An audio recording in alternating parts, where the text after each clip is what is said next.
ये क्या है? दिन। सुबह या दिन। दिन को हम दो भागों में तोड़ सकते हैं? नहीं। कुल मिला के ये हम कह दें कि जिनका हम संधि विच्छेद नहीं कर सकते हैं वो रूढ़ शब्द कहलाते हैं। कैसे? अब कौन कौन से रूढ़ शब्द हो सकते हैं जरा आप बताइए यहाँ से। अब समझ में आया कि नहीं? ऐसे शब्द जिनको हम दो भागों में उनका खंड ना हो सके। क्या है कि जिनको दो भागों में वो खंड ना हो सके वो रूढ़ शब्द कहलाते हैं। अब जैसे पुस्तक है, क्या हुआ? ये रूढ़ शब्द में आएंगे क्योंकि हम इनका दो भाग में ये खंडन इनका नहीं कर सकते। आंगन नहीं कर सकते हो, ये भी रूढ़ शब्द कहलाएंगे। घर, दिन, और कोई है? हाथी। हाँ, हाथी भी इनका अभी हम दो भागों में नहीं तोड़ पाए। तो ये सारे शब्द क्या कहला लिए? यस। अब यौगिक शब्द। यौगिक शब्द क्या है? यौगिक शब्द वे शब्द होते हैं जो दो शब्दों से मिलकर बने होते हैं। या बहुत ही आसान शब्दों में हम कह सकते हैं कि जिनका संधि विच्छेद किया जा सकता है। जैसे विद्यालय, विद्यालय को क्या तोड़ सकते हैं? इनका संधि विच्छेद हो सकता है। मतलब क्या होता है? विद्या धन और इसका अर्थ भी निकल रहा है, यानी कि विद्या का आलय। संधि विच्छेद होगा, उसका अर्थ भी निकलेगा, तो ये कौन से शब्द कहलाएंगे? गुड। अब समझ में आया? अब आप लोग छाटिए, यहाँ शब्द दिया हुआ है ना, जैसा बताइए सोच के। नीलकंठ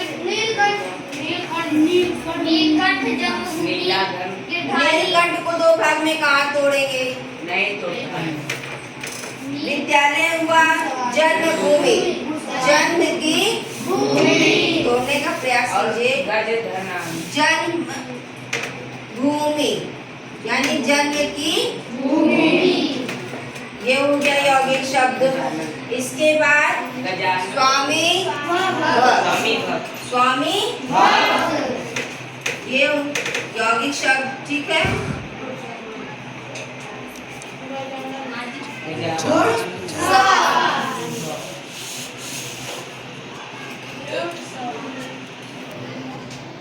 अगला क्या है? सामाजिक विज्ञान। सामाजिक धन विज्ञान। समाज के बारे में इसमें सब दिया रहता है ना। सामाजिक विज्ञान। तो ये क्या है? यौगिक शब्द। समझ में आ गया? अगला है योग रूढ़ शब्द। इसको हम पर्यायवाची के नाम से भी जानते हैं। पर्यायवाची में इनके अनेकों नाम आ जाते हैं कि हम इनको और क्या कहते हैं और क्या कहते हैं ना। इसी तरह से अब यहाँ पे देखिए नीलकंठ। अगर नीलकंठ, नीलकंठ नाम नीला नीला किसका गला होता है?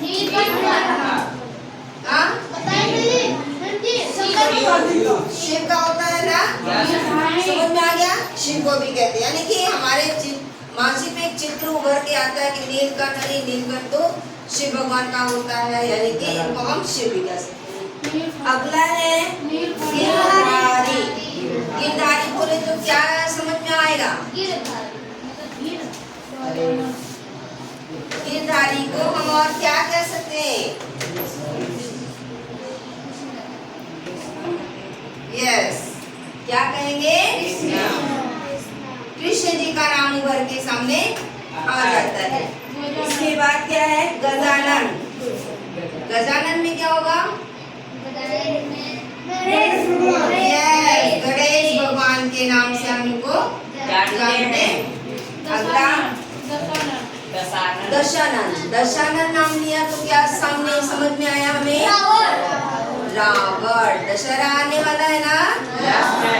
यस।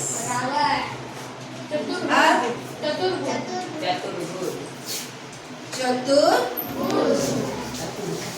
अब चतुर्भुज क्या, चार भुजाएं, ये क्या है, क्या नाम आएगा?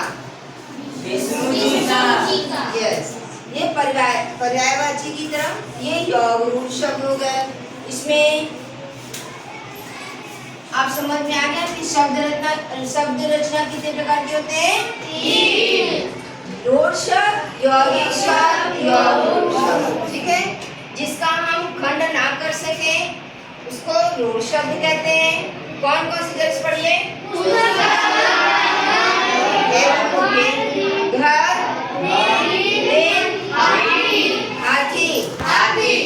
यौगिक शब्द में जिनको हम दो भागों में तोड़ते हैं, जिनका हम संध विच्छेद कर सकते और उसका अर्थ लिखते हैं।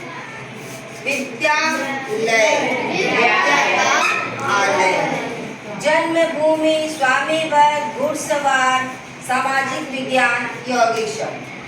अब यहाँ से यह योग और ये रूढ़, योग रूढ़ यानी कि इसमें अर्थ भी है, पर्यायवाची शब्द का। तो नीलकंठ, गिरधारी, गजानन, दशानन, चतुर्भुज ये सारे योग रूढ़ में आते हैं।